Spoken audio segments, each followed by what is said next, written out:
ketika seorang anak ya di lingkungan keluarga melihat orang tuanya suka bertengkar, suka ngomong kotor, ngomong kasar, memang orang tua tidak ngajari, tapi kan dia memberi contoh. Memang orang tua tidak mendidik anak untuk bicara kasar dan kotor, tapi orang tua tadi memberikan contoh, ngajari malahan. Sehingga akhirnya sang anak menjadi anak yang suka bicara kotor juga, kasar juga. Saya ini melihat beberapa fenomena, kok orang kok suka bicara kotor, kasar, terus emosional. Ketika kita turut ke atas, oh ternyata orang tuanya juga seperti itu gitu loh.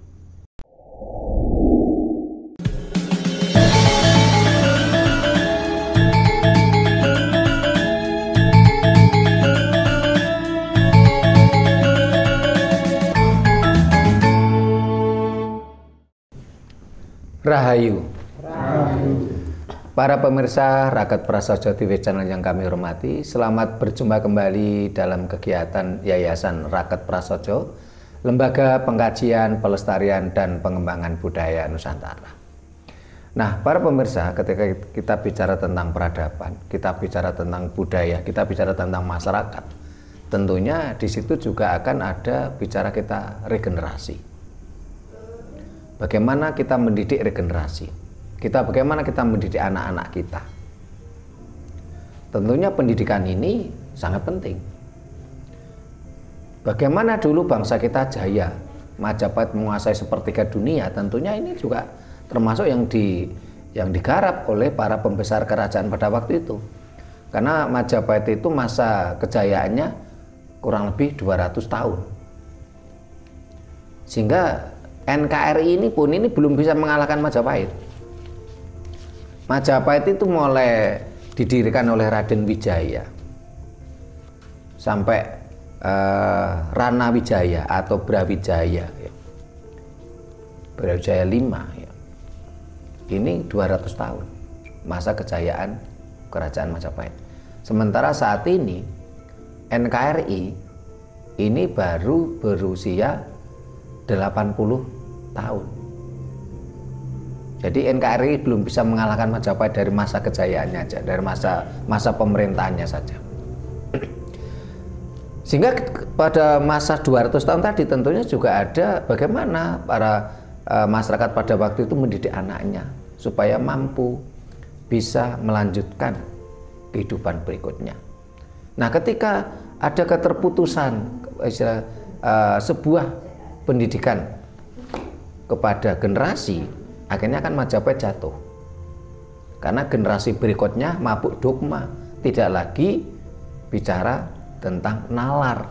Yang awalnya negara kertagama, masyarakat itu berjalan sesuai dengan aturan, dengan kesadaran.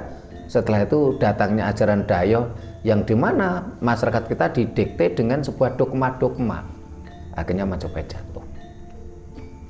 Nah, bagaimana cara mendidik anak ini? Tentunya terus turun-temurun sampai sekarang. Ya. Dari sisa-sisa peradaban Jawa itulah kita masih melihat ya, walaupun tidak utuh ya, tinggal sisa-sisa, kita masih bisa melihat bagaimana orang tua kita dulu di dalam masyarakat budaya Jawa itu bagaimana cara mendidik anak, bagaimana cara memberi hukuman pada anak ketika anak itu salah. Karena saat ini kalau saya lihat banyak anak-anak kita ya, ini entah itu di rumah, entah itu di bangku sekolah yang formal, ini cara mendidik ya, cara cara memberikan pengajaran ini mulai ada pergeseran.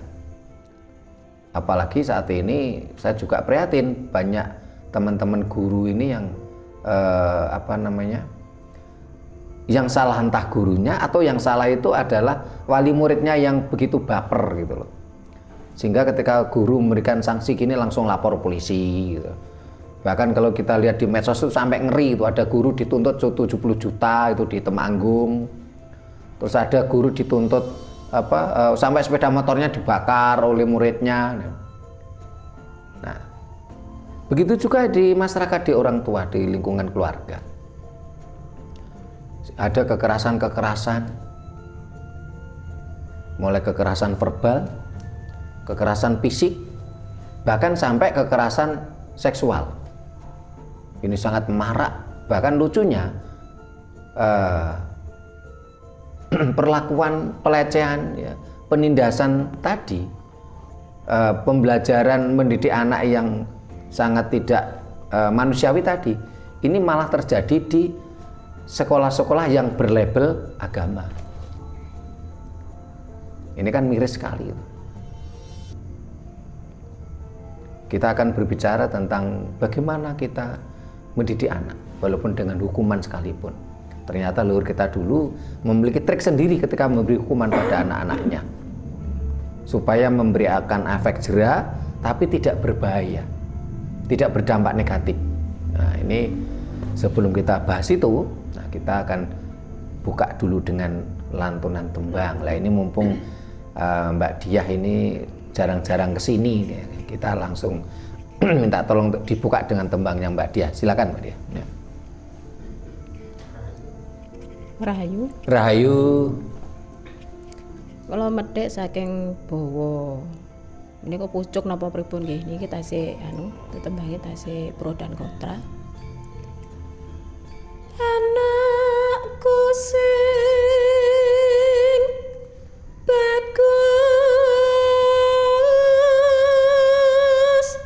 dewe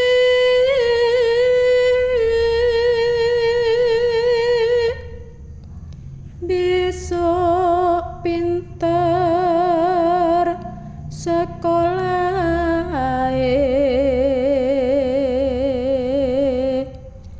yen wis bisa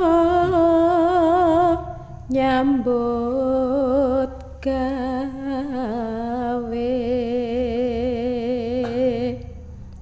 kudu mlaku samestine.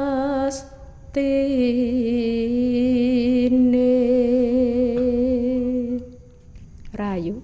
Rahayu. Terima kasih Mbak Diah.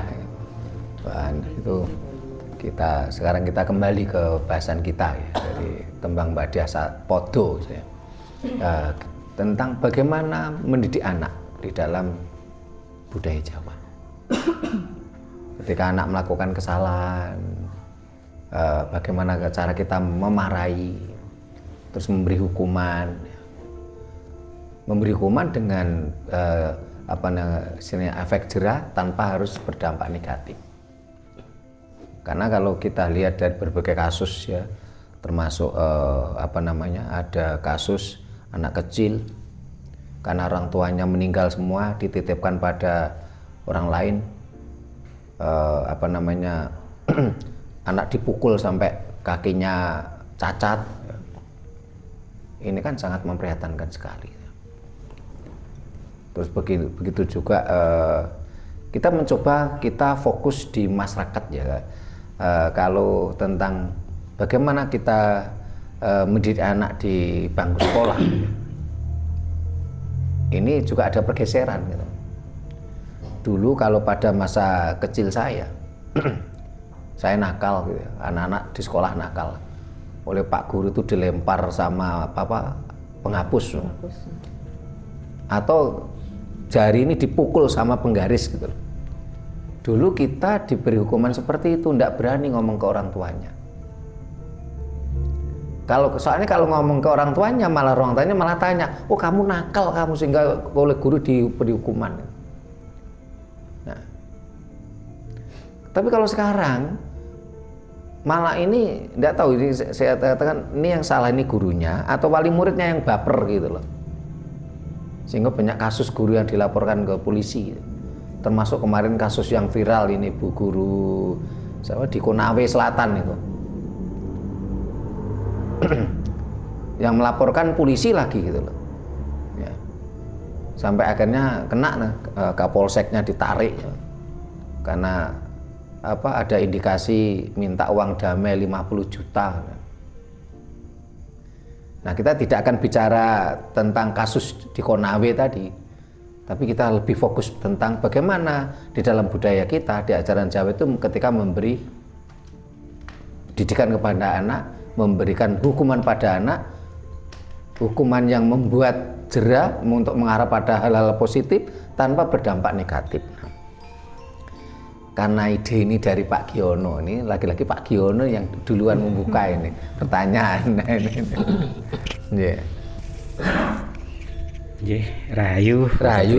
Yeah. Memang itu mendidik itu ya susah-susah gampang. Yeah. Soalnya kalau saya dulu mengalami ini apa itu cerita atau kondo, Yeah. itu era 60-an ya. Itu seorang orang tua mendidik anak itu ndak usah ngomel, ndak usah gitu. Jadi kalau dia nakal seperti saya nakal dulu itu orang tua perempuan tuh langsung dicetol. Yeah. Jadi ndak ada namanya penganiayaan seperti hewan. Yeah. Apalagi mbahnya itu bilang kalau sampai dipukuli, waduh anakmu Jok dikepuki kayak kewan jadi gitu. Yeah. Sakno jadi gitu. Terus kalau mau apa kita mendidik dewasa itu ndak selalu asal tempat aja. Yeah. Jadi langsung wah gitu enggak. Dia sore atau malam didudukkan Yeah. tempat duduk sambil diskusi. Kalau sekarang ini bahasanya kan diskusi. Yeah. Dia dulu dituturi Yeah. dituturi gini. Kalau ini salah, kalau ini benar, kalau ini gini mau jadi apa kamu. Yeah. Itu jadi seolah-olah orang tua yang membuat background. Yeah. Ojo sampai kaya wong tua goblok. Yeah. Nek iso kowe kudu pinter kaya wong tua. Wis bene wong tua sing goblok kan gitu. Yeah. Yeah. Nah, disitulah tertanam kita ini misalnya diajak apa ya wacana yang oh iya kan gitu. Yeah. Sekolah nggak pernah dulu itu diantar sekolah, nggak pernah. Yeah. Jadi mandiri, Yeah. tapi kelumit kata-kata ini sudah terngiang-ngiang. Yeah. Gitu. Jadi kita jadi anak harus kalau sekarang harus sukses apapun, terus harus mandiri. Yeah. Gitu. Jadi kalau itu dulu lah, sekarang ini kenapa sih? Gitu. Nah, saya lihat dari sisi itu karena apa? Anak sekarang ini kan tidak akan digendong terus. Yeah. Contoh ada pembantu kita kerja kan gitu. Terus ya dalam arti di les ya sampai jam 7 sampai jam 4 ya, waktu kita ini kan untuk interaksi kan sempit. Iya. Gitu aja sementara ini. Terima kasih Pak Giono. Geser Bu Nani dan tanyakan ini Bu Guru. Rahayu. Dalam mendidik anak sehari-hari itu memang penting kita terapkan. Yeah. Contohnya saya juga dulu mantan pendidik. Yeah. Otomatis saya juga menerapkan pendidikan formal dan non formal, informal juga. Contohnya ini di rumah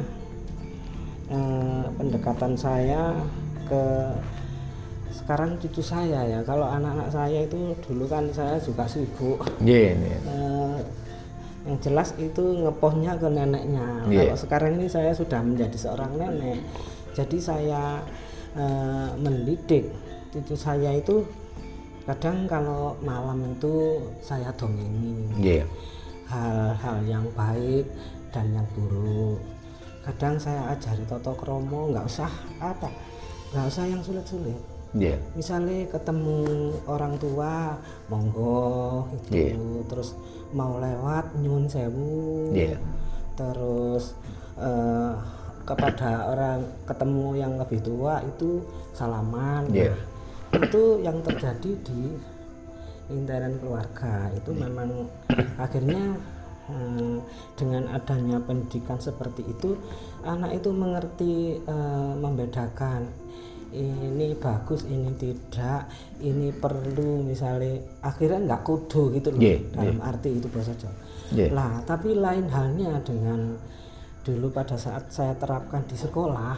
Nah, itu karena saya mengajar di daerah yang waktu itu memang masih belum maju. Jadi anak-anak itu kesenggol titik gitu loh. Orang tuanya itu sudah cuencing-cincing. Padahal kita itu paling apa sih? Cuma belajar menerapkan agar anak tersebut disiplin.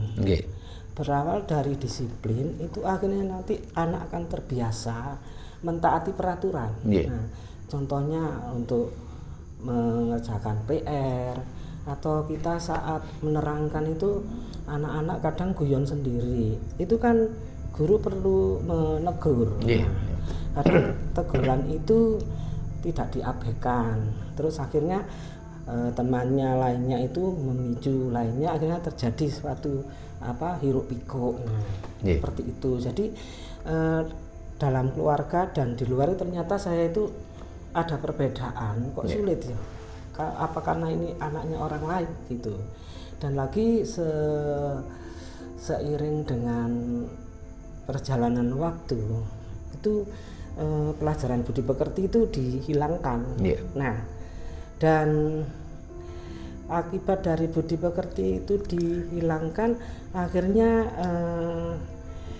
anak itu tidak mengerti sopan santun atau bagaimana. Nah, juga selain itu kan anak-anak sudah terdogma dengan di rumah.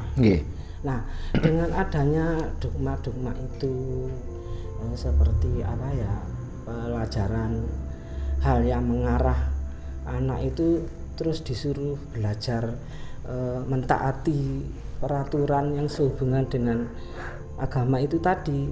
Nah, akhirnya skill yang ada pada anak itu akhirnya tertutup oleh ajaran-ajaran dan tidak sempat untuk mengekspresikan sesuatu yang misalnya itu menjadi intelektual anak itu tidak bisa keluar karena tiap hari itu dijejali oleh dogma-dogma dan hafalan-hafalan seperti itu. Jadi itulah kenapa sekarang itu pendidikan yang sekarang itu ya otomatis tidak seperti waktu dulu saya sekolah. Saya dulu sekolah terlambat itu sudah dihukum. Nggak mengerjakan PR itu memang ditutup. Terus setiap saat itu guru keliling melihat kuku itu sambil membawa garisan. Bila perlu kalau kita itu Pak Guru atau Bu Guru sedang menerangkan, terus kita itu sebetulnya ya nggak rame, cuma ada pensil jatuh kita itu ambil. Nah, dikira itu sudah tidak mendengarkan. Itu pun penghapus itu bisa melayang, saya pernah seperti itu. Memang dulu lah. Itu pun kita tidak berani wadul. Nah, kalau wadul itu tambah paling ya awakmu dhewe sing nakal. Memang seperti itu, akhirnya jadi bumerang. Jadi tidak percuma laporan. Jadi akhirnya ya kita sadar sendiri, akhirnya ya jadi mandiri, akhirnya jadi penurut seperti itu. Perbedaan ini yang pernah saya terima seperti itu. Terima kasih Bu Dani Rahayu. Mbak Diaman, monggo. Rahayu. Ini sambungnya kali Bu Nani mau tadi sama ya. Seorang pengajar merasakan mendidik sendiri dan mendidik anak orang lain. Juga anak sekarang itu namanya nuwun sewu unggah-ungguh tidak ada sama sekali. Sampai saya menerapkan membuat ketoprak untuk membekuk atau ngeluk atine bocah iso dadi jenenge unggah-ungguh nuwun sewu ning ngarepe wong tua. Sampai saya ke arah ke situ. Terus untuk dikatakan orang tua baper dari si Walmur itu 100% ada. Karena apa? Kita di sekolah tuh menerapkan namanya disiplin. Disiplinmu ki kudu ngene. Nek kowe kelakuanmu ngene, hukuman poin termasuk. Ini boleh. Ada. Kalau di SMP ada sistem poin atau di semester kelas 5 sampai kelas 6 nggih. Hukuman. Nggih, sistem poin nggih. Itu yang kadang-kadang tidak diterima oleh orang tua murid. Banyak yang pro dan kontra. Kok anakku nganti orang munggah iki mergo begini. Terus dari pihak kita sebagai guru kita menerangkan, Bu, anak putra putri jenengan mereka kados mengaten wonten sekolah. Ternyata di luar mereka itu sangat sangat brutal, di sekolah diam. Kadang di sekolah diam, di luar mereka itu sangat agresif.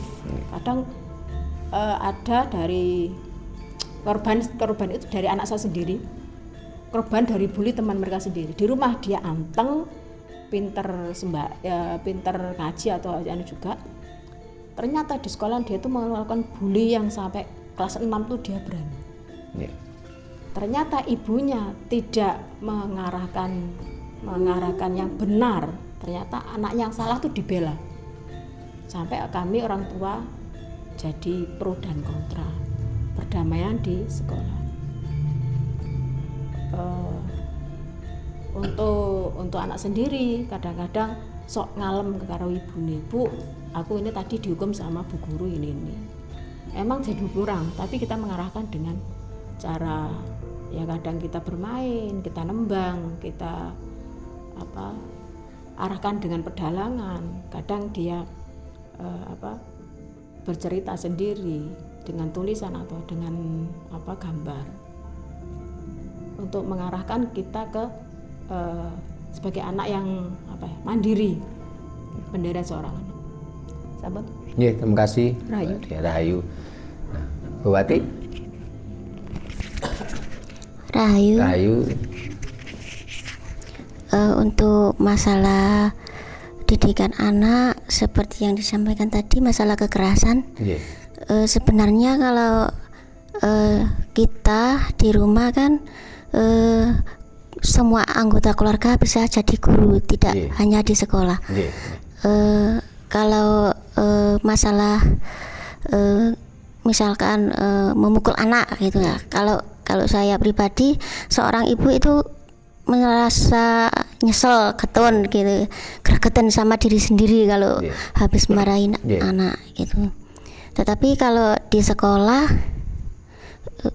beda lagi sekarang, sangat beda. Seperti yang disampaikan Bu Nani sama Mbak Dia tadi, sama anak-anak sekarang itu sudah nggak ada unggah-ungguh. Sudah di sekolah itu pelajaran yang budi pekerti itu memang hilang. Hilang terus, itu saja. Terima kasih. Terima kasih. Bu Wati. Nah, para pemirsa, tadi ada 4 kondo takon, Pak Giono, Bu Nani, Mbak Dia, dan Bu Wati. Kalau kita simpulkan ya, kita cermati kondisi di masyarakat ya. Pada zaman dulu itu ketika orang tua melihat anaknya melakukan kesalahan, ini tidak langsung dimarahi. Dan cara pendidikan orang dulu ini lebih cenderung pada pengajaran, bukan mendidik. Ini namanya ada pergeseran cara kita menangani anak-anak kita. Kalau sekarang kan cenderung mendidik, bukan mengajar. Terus cenderung yang diutamakan ini adalah bagaimana anak itu pinter. Pinter di sini pun pinter tanda petik, bukan pinter beneran. Pinter hafal. Ketika bicara matematika harus hafal rumus. Bahasa harus hafal puisi. Ya. Terus apalagi ketika bicara pelajaran agama, kudu hafal doa. Ya. Sehingga di video kita yang lain kita mencermati dunia pendidikan kita itu sedang kacau saat ini. Kenapa? Karena ketika bicara ilmu pengetahuan ini kan harus berdasarkan nalar, harus logis, harus logis. Tapi di sisi lain ada pelajaran agama di sekolah, sementara agama itu cenderung unlogis. Sepanjang dunia pendidikan kita seperti itu, jangan harap dunia pendidikan Indonesia itu maju. Nah, saat ini akan kita coba kupas, lebih kita utamakan tentang bagaimana memberi hukuman mendidik anak di masyarakat. Kalau di sekolah serempet-serempet, sepil-sepil tidak apa-apa, tapi kita fokus yang ada di masyarakat. Ya. Kalau konsepnya itu pengajaran, bukan mendidik. Pengajaran itu kan mengajari. Ngajari itu kan memberikan tulodo. Ing ngarsa sung tulodo, ing madya mangun karsa, tuturi handayani. Ini konsep pendidikan leluhur kita. Dan saat ini sudah bergeser menjadi mendidik, terus harus hafalan-hafalan ya. Sementara kapasitas otak manusia itu kan terbatas. Kalau dijejali dengan hafalan-hafalan ya, bahkan ilmu eksak ya harus hafalan, ilmu sosial ya harus hafalan, agama ya harus hafalan ya. Untung-untungan anak kita nggak stres, nggak gila gitu. Masih untung tuh anak kita nggak stres. Karena dikopiok sedemikian rupa. Dalam satu sisi ilmu pengetahuan harus high logis, fenomenal, tapi di sisi lain ilmu agama itu unlogis, kan nggak nyambung. Sehingga saat ini ada gerakan-gerakan supaya apa? Pendidikan agama itu dihapus di bangku sekolah normal, sekolah formal. Nah, saat ini kita coba fokus yang disampaikan Pak Giono tadi. Ya. Bagaimana kita memberikan pengajaran pada anak, ya. Pengajaran, mengajari, memberi contoh. Kalau mendidik itu kan lebih cenderung pada sesuatu yang bersifat penekanan, dogmatis. Kamu harus begini, harus begini, harus begini. Bahkan kadangkala sang pendidik sendiri belum tentu melakukan. Beda kalau pengajaran, otomatis sang guru ya ngajari, ya otomatis kan kudu iso dhisik, kudu nglakoni dhisik gitu loh. Sehingga kalau di di keluarga ini orang tua itu harus memberikan pengajaran, memberikan contoh. Ketika seorang anak ya di lingkungan keluarga melihat orang tuanya suka bertengkar, suka ngomong kotor, ngomong kasar, memang orang tua tidak ngajari, tapi kan dia memberi contoh. Memang orang tua tidak mendidik anak untuk bicara kasar dan kotor, tapi orang tua tadi memberikan contoh, ngajari malahan. Sehingga akhirnya sang anak menjadi anak yang suka bicara kotor juga, kasar juga. Saya ini melihat beberapa fenomena, kok orang kok suka bicara kotor, kasar, terus emosional. Ketika kita turut ke atas, oh ternyata orang tuanya juga seperti itu gitu loh. Tanpa ada kesadaran untuk memutus mata rantai. Kalau kita ada kesadaran ya, setiap anak kan nanti akan menjadi orang tua toh. Seharusnya kan ada kesadaran memutus mata rantai. Oh kemarin orang tua saya, dulu orang tua saya itu suka ngomong kasar, kotor, berkonflik, gegeran bapak ibu. Saya dengan kesadaran harus memutus mata rantai. Saya tidak boleh bicara kotor dan kasar kepada anak-anak saya. Seharusnya itu yang terjadi. Seharusnya itu yang dilakukan. Seharusnya harus sebagai orang tua harus memberikan pengajaran, bukan sekedar mendidik. Kita ngomongi pada anak-anak begini salah, begitu salah, yang baik begini, tapi tidak memberikan pengajaran. Ya percuma. Bahkan orang tua malah belum melakukan. Ya. Saya jadi teringat orang tua saya dulu itu, entah bapak ke simbok saya, ini kan nggak pernah bicara kasar.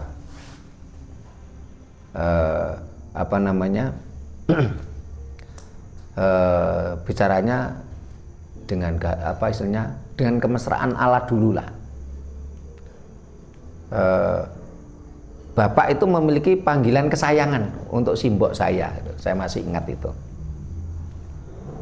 Bapak saya itu kalau manggil simbok itu sendor. Saya nggak tahu artinya sendor itu apa, sampai sekarang itu masih ingat. Orang tua saya jarang bertengkar gitu. Sehingga akhirnya menjadikan saya bersyukur akhirnya menjadikan saya tidak begitu mudah untuk bicara kasar dan kotor, entah itu ke masyarakat maupun ke keluarga. Akhirnya saya terapkan. Saya ke istri saya, ya saya nggak pernah manggil nama. Saya memanggil panggilan kesayangan. Dan saya bersyukur anak-anak saya, dua-duanya yang sudah punya istri, saya lihat kok sama istrinya juga begitu gitu. Ini kan namanya pengajaran. Kadang-kadang orang tua kan cenderung menyalahkan anak, "Loh, aku gak didik ngono." Loh, tapi nggak didik, tapi memberikan contoh. Entah itu si bapak ke ibunya atau ibu ngomong kotor, ngomong kasar. Ya. Tukaran apa, berkonflik di depan anak gitu. Ya, ini tidak terasa, ini kan memberikan pengajaran gitu loh. Karena ketidakmampuannya mengendalikan emosinya sendiri. Karena merasa dirinya benar, ya. Pasangannya harus salah, dia merasa dirinya benar. Nah, kalau sudah seperti ini ya sulit gitu loh. Karena selalu merasa benar, gegeran, yang bentino. Ya. Anak akan meniru gitu, karena sudah diajari. Ya. Saya jadi teringat Bapak dan Simbok memberikan panggilan kesayangan itu, saya jadi ingat ini Pak Giono itu juga punya panggilan kesayangan ke istrinya tuh. Kalau manggil cempluk, panggilan kesayangan. Si istri pun juga senang dipanggil cempluk, kan itu kesayangan. Bu Nani ke Pak Giono manggilnya Sarip. Itu panggilan kesayangan. Itu panggilan kesayangan. Setiap pasangan punya panggilan kesayangan masing-masing. Yang penting tuh tadi, jangan bicara kotor, kasar, keras. Jangan lakukan itu. Nah, ketika anak itu punya kesalahan, ya, kalau masih kecil, ini kan memang harus dikasih efek jerah. Tadi Pak Giono bercerita pada masa dulu, saya ngalami juga itu, dicewetol sampai abang gialer biru ya. Nah, biru ya. Ya abang Pak nganti terus biru. Nah, ini kalau kita analisa, memberikan hukuman cetol ini bagus loh. Memberikan efek jerah tapi tidak memiliki dampak negatif.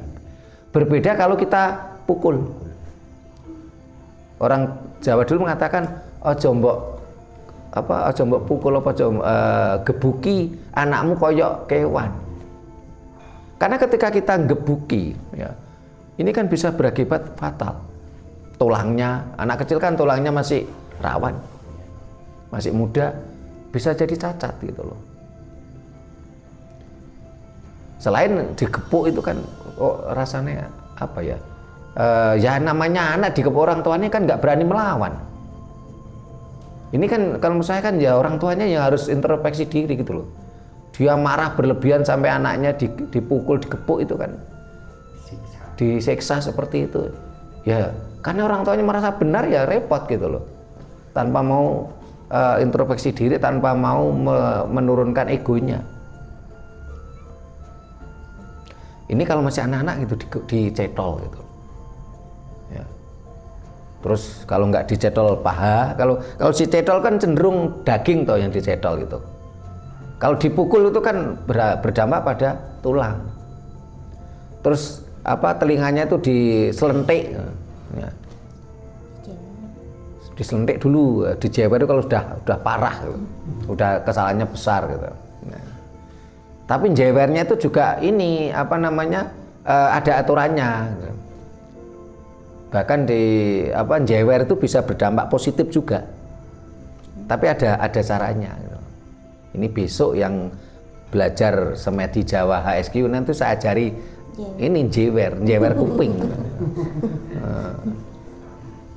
yang berdampak positif gitu loh. Nah, ketika dan cenderung tadi ketika memberikan pembelajaran pada anak tadi, ya, memberikan sanksi, ini tidak di muka umum. Kalau di muka umum ini menjadi si anak trauma, si orang tua pun juga jatuh harkatnya. Dipandang masyarakat, dipandang tetangga itu kan menjadi jatuh harkat dan martabatnya. Tergantung dia itu sadar apa enggak gitu loh. Ya anak kita masih kecil ya, kalau dipukul ya enggak akan melawan. Paling cuma menangis gitu loh. Ya. Tapi dengan dengan kita memukul anak kecil di depan tetangga, di depan orang lain, anak bisa trauma. harga diri orang tua jatuh harga teman-teman. Seharusnya di dalam rumah, tapi tetap tidak boleh dipukul, dicetol. Ya, perbedaan di situ. Ini baru anak kecil, apalagi kalau si anak tadi sudah mulai meranjak remaja. Ya. Kalau remaja itu mulai dituturi. Dituturi pun tidak di depan banyak orang. Ya, remaja. Kalau dewasa itu baru istilahnya itu among roso. Pembelajarannya among roso. Dan dipanggil, didudukkan. Ya. Apalagi seperti contoh ya, kayak seperti Pak Giono, saya ini kan anak-anak kan udah punya keluarga masing-masing ya. Kalau kita marah di depan istrinya kan ya jatuh harga dirinya dia sebagai seorang suami. Bener dia anak kita, tapi kan dia suaminya istrinya. Dan bagaimana juga sejelek-jeleknya dia sebagai laki-laki, dia itu kepala rumah tangga gitu loh. Harus dikasih kehormatan juga gitu loh. Nggak boleh dimarahi di depan istrinya gitu loh. Nah ini harus diterapkan ya. Sehingga kalau umpamanya anak saya itu melakukan kesalahan tanpa sengaja, biasanya saya panggil. Saya panggil, duduk, saya bicara. Jadi ada tahapannya memberikan sanksi kepada anak. Ya. Bagaimana kita mengajari anak. Ya. Bukan mendidik gitu, tapi mengajari. Konsep ini bergeser nampaknya. Ya. Nah, karena cenderung saat ini mendidik sesuatu yang kadang-kala si pendidik belum tentu melakukan, ya. Cenderung bersifat dogma, bahkan ilmu eksak, ilmu sosial pun semuanya dogma, tanpa sebuah penalaran. Ya. Yang terjadi apa? Yang dikejar cuman nilai. Anak dikatakan pinter kalau nilainya bagus.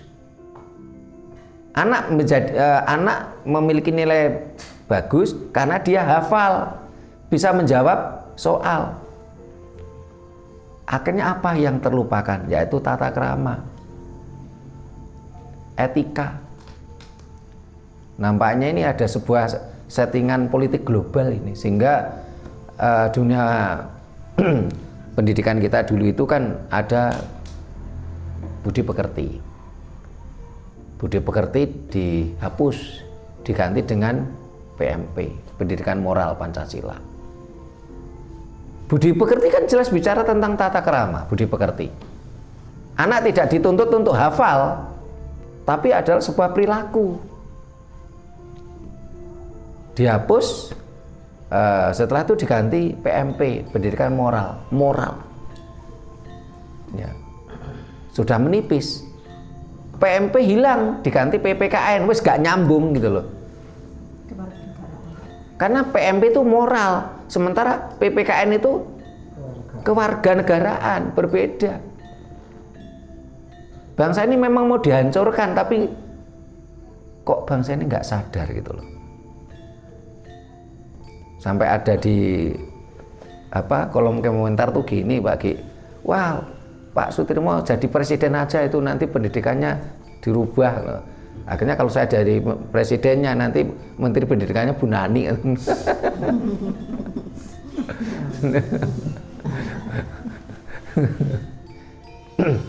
Ada pergeseran di situ. Sehingga kalau menurut saya, bangsa ini harus digiring, bangsa ini harus digiring mindsetnya, bangsa ini harus dibentuk untuk apa? Berbudi pekerti luhur.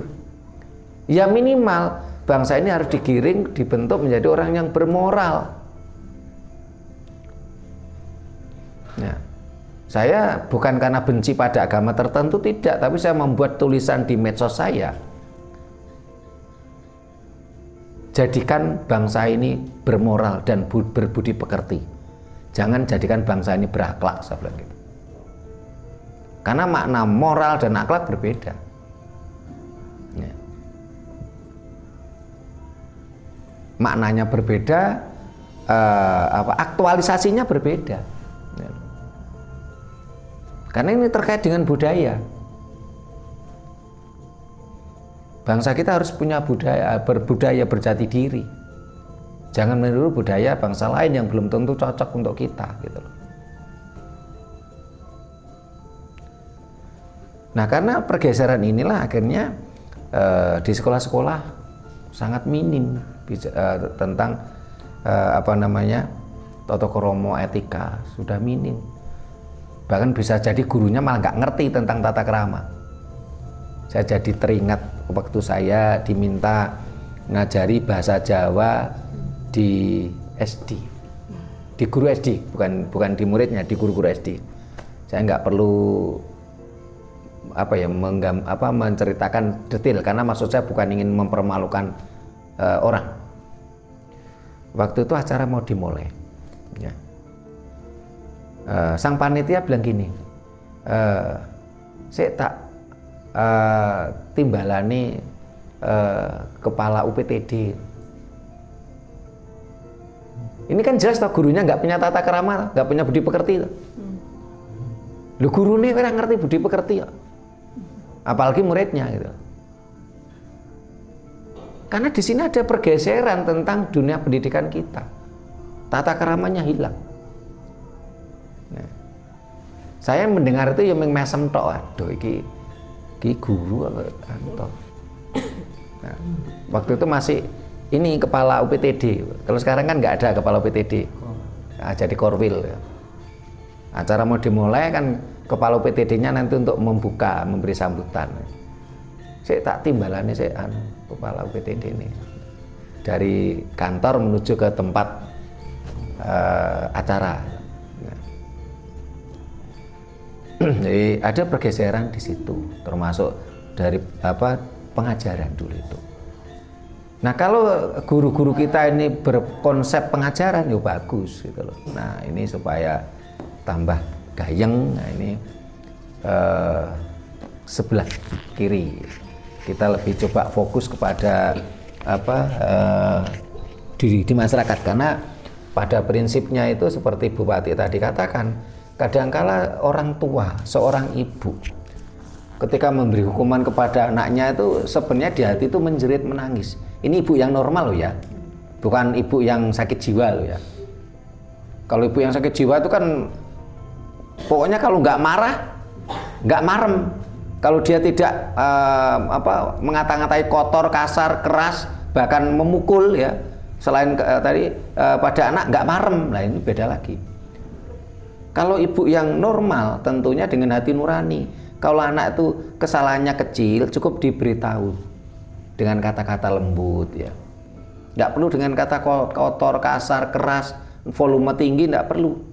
Tapi kalau kesalahannya cukup sedikit fatal, dikasih sanksi tadi, dicetol atau disuntik kupingnya. Nah, walaupun setelah melakukan itu sebenarnya merasa sedih gitu loh. Tapi kalau ibu yang sakit jiwa ya, sakit jiwa itu bukan gila ya, karena ini akan penyakit jiwa. Ini kadang-kadang anaknya tadi cuma melakukan hal sepele, kesalahan sepele gitu.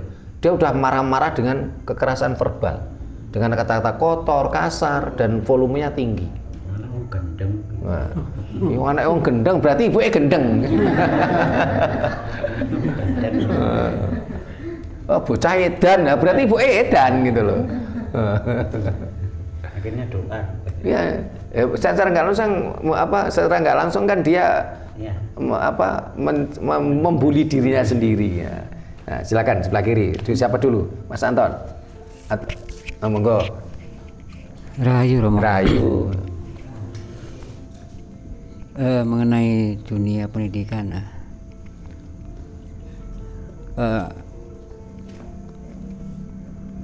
seorang anak misalnya orang tua adalah kewajiban untuk mengajar seorang anak. Semisal orang tua kan sibuk, nggak mampu apa nggak sanggup mendidik anak atau mengajar anak.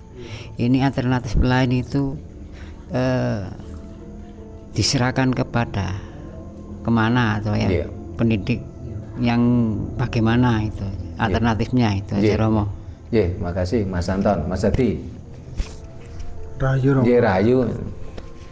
Ini mengenai mendidik anak, kan kadang ada ini masuk di rumah tangga gitu ya. Kan ada masalah ekonomi gitu.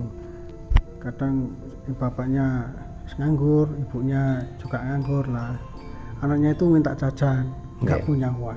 Kan otomatis marah.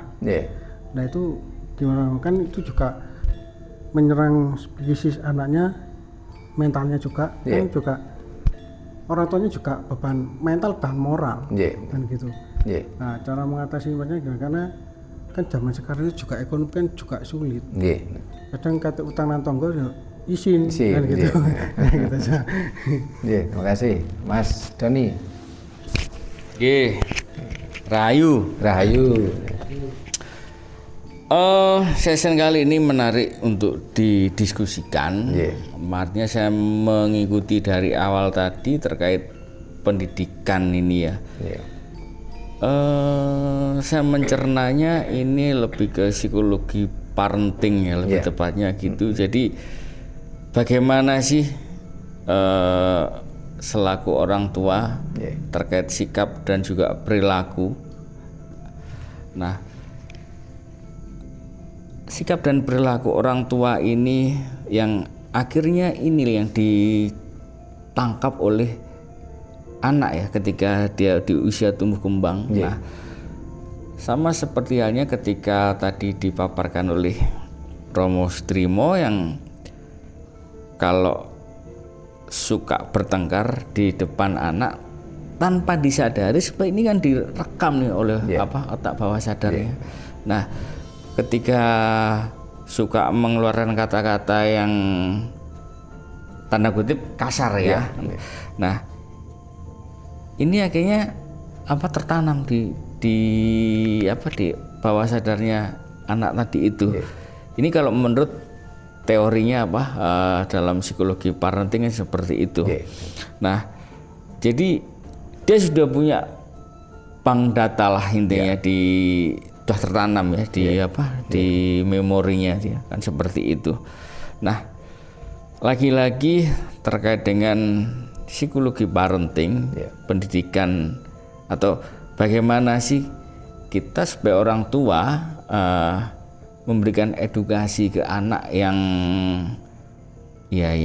bijak lah intinya ya. Apalagi ini terkait pengkajian budaya Jawa. Nah, saya ingin mendiskusikan terkait tema itu dari sudut pandang Jawa. Ini contoh kasusnya ada pada anak saya.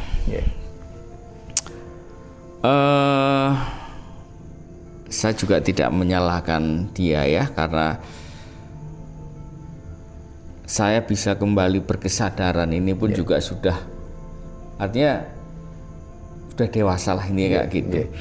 Nah, akhirnya si anak-anak ini dia bersekolah di sekolah formal yang akhirnya anak-anak juga mendapatkan pendidikan mata kuliah mata pelajaran ekstrakurikuler. No. Mata pelajaran agama sesuai yang tercatat waktu pendaftaran kan seperti itu. Di KK. Ya. Dan di situ ini kan nggak relate nih dengan perjalanan selanjutnya sama orang tuanya. Nah, artinya itu seperti yang Romo Strimo tadi bilang ya, kalau orang tua yang suka bertengkar atau seringkali mengeluarkan kata-kata yang kotor, akhirnya diserap oleh mereka.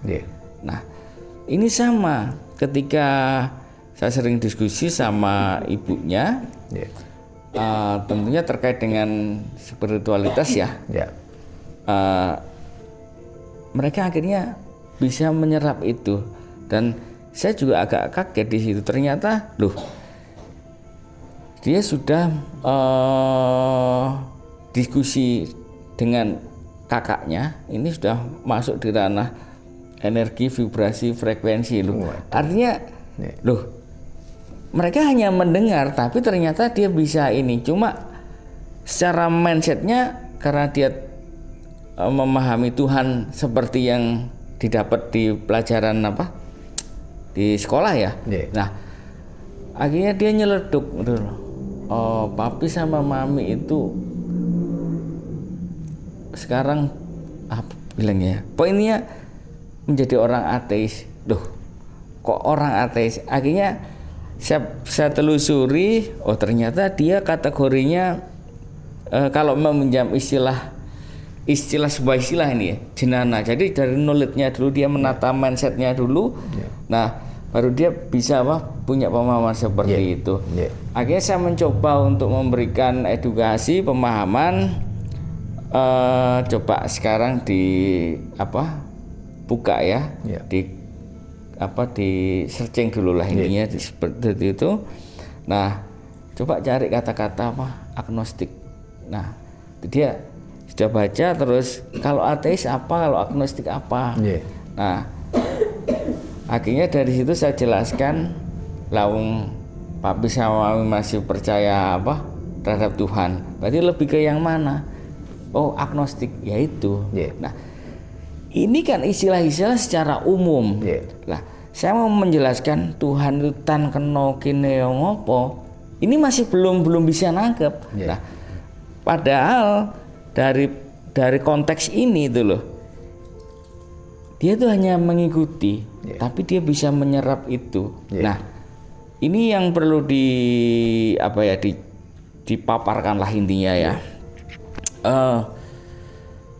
Pendekatan secara pendekatannya harus gimana untuk memberikan edukasi ke anak-anak yang masih usia tumbuh kembang, yang pada akhirnya untuk kembali eling, berkesadaran. Ini kan artinya mereka sudah punya fondasi itu loh, tinggal dipoles ya. Akhirnya dia paham untuk sampai ke tan keno kene ngopo itu. Kalau dia bisa menjalani kan akhirnya untuk menjadi fase manunggaling Gusti kan lebih mudah.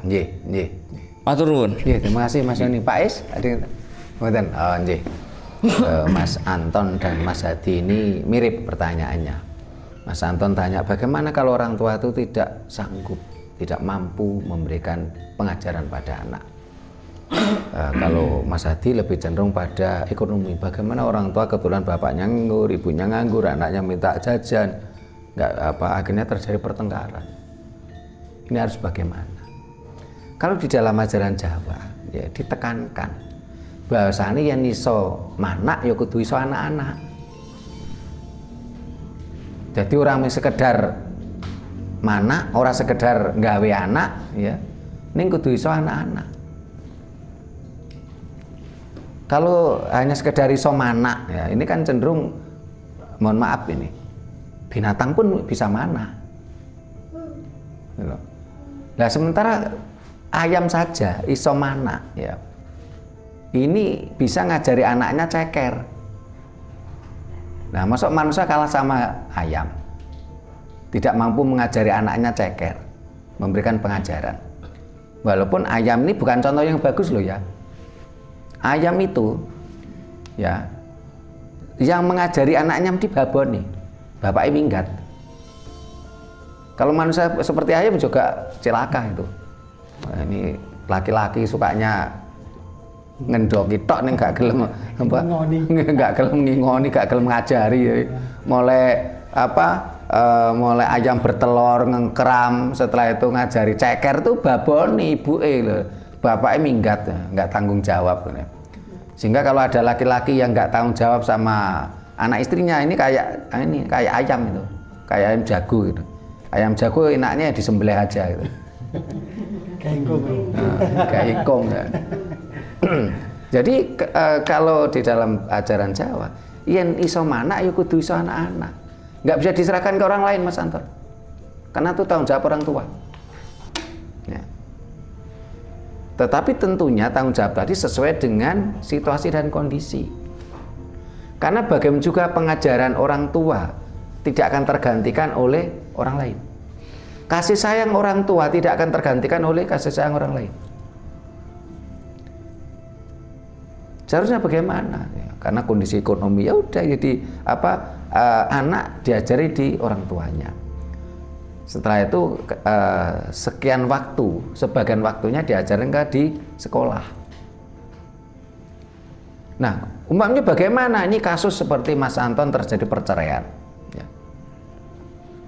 Seharusnya anak itu satu diberi kebebasan, dia ikut siapa, ikut ibunya atau ikut bapaknya, atau berbagi waktu sekian hari atau sekian bulan atau sekian tahun ikut bapaknya, terus setelah itu ikut ibunya dengan waktu yang sama, selain terus di bangku sekolah.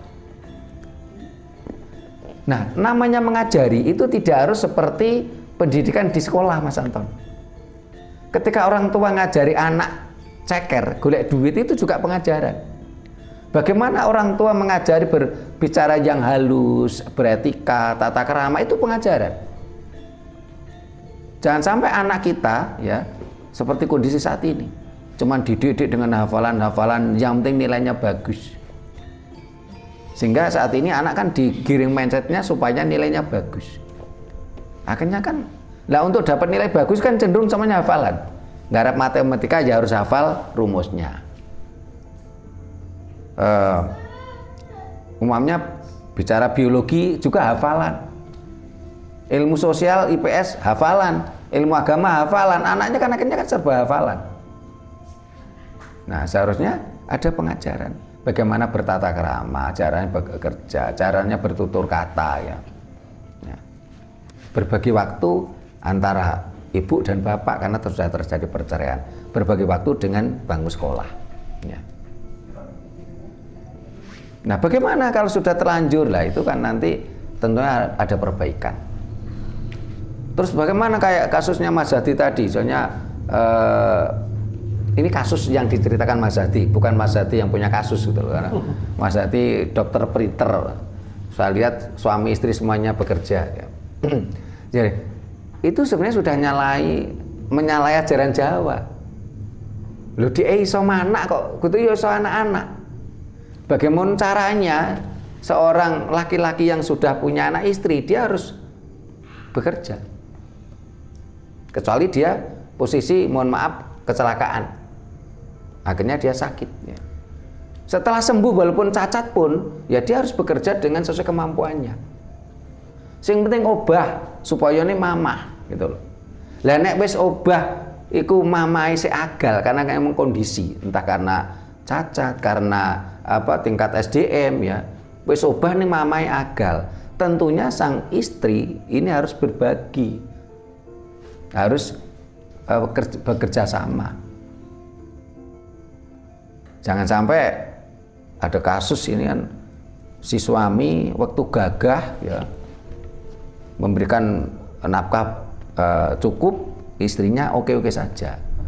Karena sesuatu hal terjadi kecelakaan kerja, terus suaminya cacat, nah, dia tidak mampu memberikan nafkah yang cukup. Nah, terus setelah itu si istri ngemoi suami. Nah, ini namanya juga bukan perilaku yang Jawa.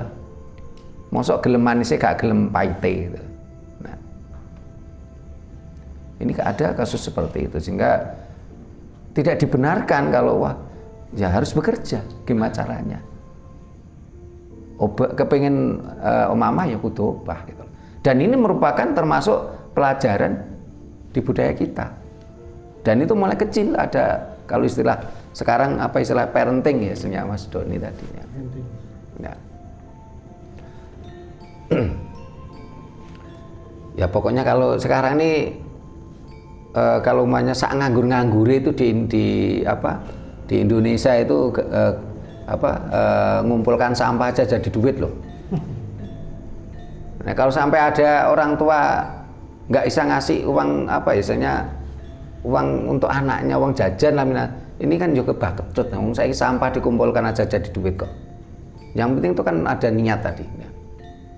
Yang tentunya juga ngikuti situasi dan kondisi. Orang tuanya punya kemampuan, taruhlah beli jemblem gitu ya, jangan berharap beli hamburger gitu loh. Nah, ini kan, nah dengan cara anak dididik oleh orang tuanya kan akhirnya anak menjadi tahu situasi dan kondisinya orang tua. Tetapi kalau anak itu jauh dari orang tua, ini ada dua kemungkinan. Bisa jadi dia tidak minta apa-apa, yang penting dia dapat kasih sayang, atau bisa jadi dia malah mengira orang tuanya itu yang berlebihan. Orang tuanya sebenarnya kemampuannya beli jemblem, si anak mintanya hamburger. Akhirnya kan orang tua yang tersiksa juga itu loh. Nah, yang diceritakan Mas Doni memang ada kasus yang sangat kompleks saat ini. Jadi dengan meningkatnya kesadaran, saat ini semakin banyak yang kesadaran. Tapi di sekolah ini kan dipaksa tentang pendidikan agama. Padahal pendidikan agama itu tidak relevan di bangku sekolah sebenarnya. Kenapa? Karena agama itu unlogis, hanya berdasarkan iman dan dalil. Sementara dunia pendidikan, ilmu pengetahuan itu harus dengan nalar, nggak nyambung. Sehingga pemikiran kita jelas kok, harus dihilangkannya pendidikan agama di bangku sekolah. Yang diajari adalah tata krama, budi pekerti, dan itu lifestyle, gaya hidup. Kalau agama kan cenderung way of life, pandangan hidup gitu. Sehingga kalau kasus seperti itu biasanya ya akhirnya kita ini kan mengalah oleh keadaan. Karena di KK tertulis agama ini gitu ya. Sebenarnya kita sudah nggak oke lah dengan agama ini. Akhirnya gini, kita dekati aja guru agamanya. Kita cerita kondisi keluarga seperti ini. Jangan dipaksakan. Kalau guru tadi memaksakan, ya lebih baik pindah agama. Tapi biasanya guru agama kadang-kadang mengerti dengan kondisi itu. Akhirnya ya udah ngikuti pelajaran agama ini cuman sekedar administrasi saja, supaya ada nilainya. Ya mudah-mudahan suatu saat ada presiden yang berani memberikan semacam kepres, dihilangkannya kolom agama dalam data kependudukan, dihilangkannya pendidikan agama di bangku sekolah. Nggak relevan kok itu sebenarnya, malah menjadikan bangsa ini semakin terpuruk karena bertolak belakang. Nah, kasus-kasus parenting saat ini juga marak. Bahkan kemarin ada seorang guru parenting yang cukup viral, dia malah melakukan kekerasan pada anak, sampai kasus kepolisian. Ya. Ada juga kasus begini, di rumah tangga yang sering marah-marah, sering melakukan kekerasan verbal dan fisik itu ibunya. Anak masuk sekolah TK. Namanya anak itu kan masih dengan keceriaan. Di sekolah gurunya menerapkan pagi-pagi itu cerita, anak disuruh cerita. Karena anak ini polos, dia cerita apa adanya. Di rumah ibu saya marah-marah, kasihan bapak cuman diam dimarahi ibu. Bapak dipukul ibu. Nah, akhirnya cerita anak tadi ke gurunya tadi kedengaran ibunya merasa malu. Akhirnya anak diancam, kamu harus cerita ya ke bu guru. Kalau yang suka marah itu bapak, yang suka mukul itu bapak. Nah, dia balik gitu loh. Akhirnya apa? Anak stres. Anak yang semester 1 itu ceria, akhirnya menjadi pendiam. Dia mau cerita kejujuran, dia takut diancam ibunya. Kalau cerita kejujuran, ibunya nanti marah-marah mukul. Ya. Tapi dia mau cerita seperti arahan ibunya, anak kan posisinya polos gitu, akhirnya stres, akhirnya anak jadi pendiam. Ini ada kasus seperti itu. Intinya apa? Kesadaran orang tua lah yang harus memberikan pengajaran. Jangan terus bicara ego. Kita harus karena itulah dalam konsep psikologi itu kan menjadi tua itu pasti. Karena dengan bertambahnya usia kita jadi tua. Kita nggak bisa mengelak untuk jadi tua. Tetapi menjadi dewasa adalah pilihan. Bagi orang tua yang belum pernah berpengalaman mendidik anak menjadi sukses, belajarlah pada orang yang sudah berpengalaman mendidik anak sukses. Jangan merasa dirinya paling benar gitu loh. Ya. Dia pengalaman aja belum kok udah merasa benar, bahkan menggurui orang yang sudah punya pengalaman, kan lucu malah. Ya. Nah, ini pendidikan anak. Ini ada lagi yang mau disampaikan atau cukup ya? Nah, Para pemirsa yang saya hormati, demikian tadi bagaimana mendidik anak. Ya, kalau di dalam ajaran Jawa itu bagaimana kita mengajari anak. Memang kadangkala orang tua tidak mendidik anak untuk bicara kotor, bicara kasar. Tapi dengan orang tuanya memberikan contoh mengajari, anak akan meniru. Ya. Jadilah orang tua yang mengajari anaknya dengan contoh-contoh yang baik. Bukan hanya sekedar mendidik dengan kata-kata yang cenderung dogmatis, sementara dia tidak mampu atau belum pernah melakukan. Belajarlah menjadi orang yang tua yang bijaksana. Karena menjadi tua itu adalah sesuatu yang pasti, real, tetapi menjadi dewasa adalah sebuah pilihan untuk kedewasaan psikologi kita. Yen wong Jawa ngarani apa? Dadi tuwa iku mesti. Tapi dadi tuwa iku urung mesti.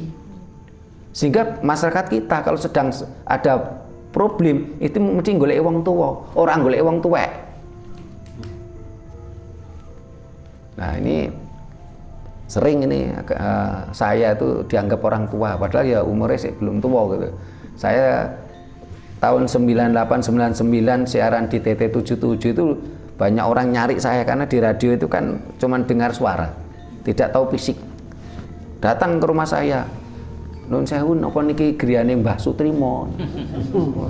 Padahal tahun 98 99 saya baru 25 tahun itu. Napa niki griyane Mbah Sutrimo? Nggih, monggo pinarak. Terus saya masuk ke dalam, dari celana pendek ganti celana panjang, terus duduk, kula pengen panggih kali Mbah Sutrimo. Ya kan saya jawab, loh, nek jenengan madosi Sutrimo nggih kula, nek madosi Mbah Sutrimo kirangan. Ya.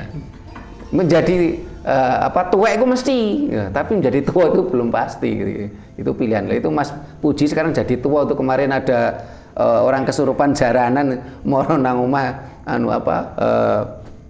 minta suwur sembur supaya waras. Karena untuk menjadi tua itu kudu tutur uwur sembur. Nah, ini pernah kita bahas di video kita lah. Untuk menjadi tua itu kudu iso tutur, iso uwur, iso sembur. Tutur iso ngandani sing apik, ngajari sing apik. Ya. Semua orang harus bisa ini. Setiap orang tua harus bisa tutur. Yang kedua, kudu uwur. Nah, uwur ini nanti dulu ya nek sugih. Uwur itu kan nguri harta, memberi warisan. Ini tidak semua orang tua bisa. Yang ketiga, kudu iso sembur, dongane mandi. Nah, nek wong dhisik niku nek ana apa-apa dengan anaknya ini goleki wong tuwa, njaluk di suwuk sembur. Nah, mudah-mudahan bahasan kita mampu memberikan pencerahan pada kita semua. Harus kita kembalikan lagi konsep cara mendidik anak, tapi dengan cara mengajari, bukan sekedar mendidik dengan dogma-dogma. Ya, jadi yang dimaksud dogma belum tentu agama. Saat ini hampir semua pendidikan di bangku sekolah itu saya lihat menjadi dogma semua. Matematika ya harus hafal rumusnya, IPS, IPA ya harus hafal dengan istilah-istilah. Apalagi agama dogmatis banget. Akhirnya hilanglah konsep pengajaran kita.